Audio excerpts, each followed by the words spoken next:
நஞ்சற்ற ஒரு நிலத்தில் 227 தாவர வகைகள், 33 வகை வண்ணத்து பூச்சிகள், 58 வகை பறவை இனங்கள். இந்த இடம் எங்கு உள்ளது? இந்த அதிசயம் எவ்வாறு நிகழ்ந்தது? இதற்காக உழைப்பவர்கள் யார்? நஞ்சு கலந்த நமது பூமியில் இயற்கையின் சொர்க்கமாக தனித்து நிற்கும் ஒரு துண்டு நிலத்தின் கதை இது. ஒரு காலத்தில் நமது சூழலில் இருந்த பல்வேறு வகையான உயிரினங்களையும் தாவரங்களையும் இப்போது பெரும்பாலும் காண முடிவதில்லை. அது ஏன் என எப்போதாவது யோசித்திருக்கிறீர்களா? நமது சூழல் நஞ்சாக மாறியதே அதற்கான பிரதான காரணங்களில் ஒன்றாக உள்ளது.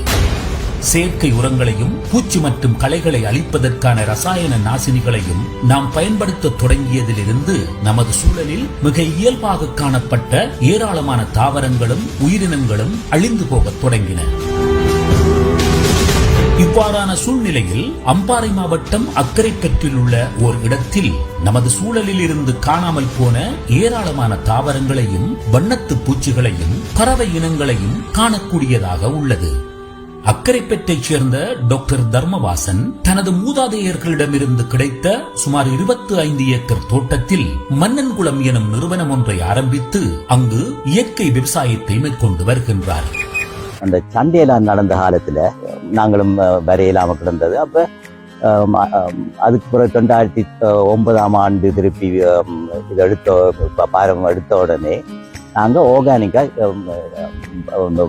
செய்ய துவங்கினோம். அந்த வெள்ளாமையும் பழைய விதைகள் எல்லாம் பச்சை பெருமாள் சுவந்தல் அதெல்லாம் சீனச்சட்டி அதெல்லாம் பாவிச்சு ஆர்கானிக்கா செய்ய துவங்க நாங்க பார்த்தோம் அந்த வண்ணாத்தி பூச்சிகள் எல்லாம் பெறத்துவாங்க. 2021 பேஸ்லைன் சர்வே செய்த உடனே 220 shrubs and herbs எல்லாம் இருக்குது. அதுலயும் பார்த்தா 75% வெளியிலிருந்து வரல, எல்லாம் இண்டிஜினஸ் shrubs and herbs. அந்த இடத்தில் பல வருடங்களாக விவசாயத்துக்காக ரசாயன பொருட்கள் பயன்படுத்தப்படாமையினால் அந்த நிலம் நஞ்சற்றதாக மாறத் தொடங்கியுள்ளது. அதனால் நமது சூழலில் இருந்து காணாமல் போன பல தாவரங்கள் அங்கு வளரத் தொடங்கியுள்ளதோடு ஏராளமான உயிரினங்களும் அங்கு உலவத் தொடங்கியுள்ளன.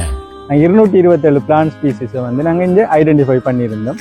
அதுல முக்கியமா நம்ம விளங்கிக் கொள்ள வேண்டியது என்னன்னா 17 வகையான தாவர இனம் அழிந்து போக வாய்ப்புள்ள தாவரங்கள்ல அந்த 17 வகை தாவரங்களும் அடங்கு. அதுக்கு பிறகு பட்டர்ஃபிளைஸுக்கு ஒரு சர்வீஸ் இன்ஜினியர் அதுலதான் கண்டுபிடிக்கப்படுது 33 இனமான வண்ணத்தி பூச்சிகள் இங்க இருக்கின்றதை கண்டுபிடிக்கிறேன். அதுலயும் 4 அழிஞ்சு வர இனத்தை சேர்ந்த வண்ணத்தி பூச்சி இனமாக காணப்பட்டது. இந்த இடத்துல கெமிக்கல்ஸ் இல்லாம இருக்கிறதுக்குரிய ஒரு இண்டிகேட்டரா தான் வண்ணத்தி பூச்சி எண்ணிக்கை அதிகரித்து வருது. இங்க 58 இனமான பறவைகள் நாங்க ஐடென்டிஃபை பண்ணிக்கிறோம். அதுலயும் 2 இலங்கைக்குரிய பறவைகளை நாங்க அடையாளப்படுத்திருக்கோம். அதாவது 5 வகையான பறவை இனங்கள் இப்ப அழிஞ்சு வர இனங்கள்ல கேட்டகரைஸ் பண்ணப்பட்டிருக்கு. பல வெளிநாட்டு பறவைகளும் இங்க வந்து கொண்டிருக்கிறது. நாங்க இதுகளை பாதுகாக்கணும் என்ற நோக்கத்துல ஆர்கானிக் ஃபார்மிங்கையும் கண்டினியூஸா செஞ்சு கொண்டிருக்கு. இப்ப நாங்க செய்யறதுல பேர் மீளுருவாக்கம் செய்யற விவசாயம். விவசாயத்தோட உயிர்ப்பாழ்மையும் எப்படி மீள உருவாக்கலாம் என்ற விஷயத்துலதான் நாங்க இப்ப கான்சென்ட்ரேட் பண்ணி மூவ் ஆகி கொண்டிருக்கோம். இதான ப்ரோசஸ்.